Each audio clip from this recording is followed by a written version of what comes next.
आप देख रहे हैं एबीपी न्यूज और इस वक्त की बड़ी खबर आपको दे दें। आयकर रिटर्न फॉर्म में एक नया कॉलम अलग से जोड़ा गया है। इनकम टैक्स रिटर्न में नया कॉलम डाला गया है और इस कॉलम में नोटबंदी के दौरान जमा पैसे की जानकारी अब आपको देनी होगी।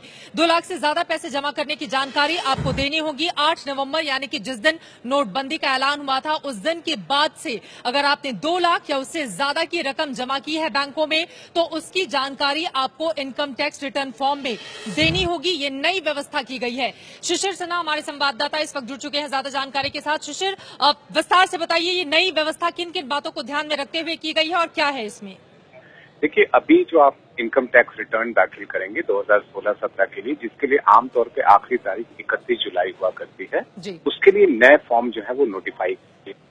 अगर आपकी आमदनी 50 लाख रुपए से कम है और आपको सिर्फ ब्याज का इनकम मिलता है और आपकी सैलरी है और एक घर से कमाई होती है, तो आप ITR 1 का यूज कर सकते हैं। पहली बार इसमें एक विशेष कॉलम जोड़ा गया है और यहाँ पर कहा गया कि नोटबंदी के दौरान यानी कि 8 नवंबर से लेकर के 30 दिसंबर के बीच में यदि आपने बैंक खाते में 2 लाख रुपए या उससे ज्यादा जमा कराए हैं तो उसकी जानकारी देनी जरूरी होगी।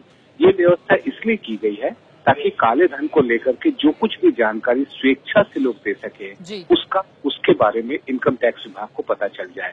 और यदि आप स्वेच्छा से दे देते हैं तो आपके लिए आसान होगा। अगर आप स्वेच्छा से नहीं देते हैं तो इनकम टैक्स डिपार्टमेंट कार्रवाई करेगा और आपके लिए दिक्कतें बढ़ सकती हैं। बहुत शुक्रिया शिशिर सिन्हा इस पूरी जानकारी के लिए। तो ये नई व्यवस्था की गई है इनकम टैक्स विभाग की ओर से। नोटबंदी के दौरान यानी कि 8 नवंबर से 30 दिसंबर के बीच 2 लाख या उससे ज्यादा की रकम अगर आपने बैंक में जमा की है तो इसकी पूरी जानकारी आपको ITR में देनी होगी। ये है एबीपी न्यूज, आपको रखे आगे।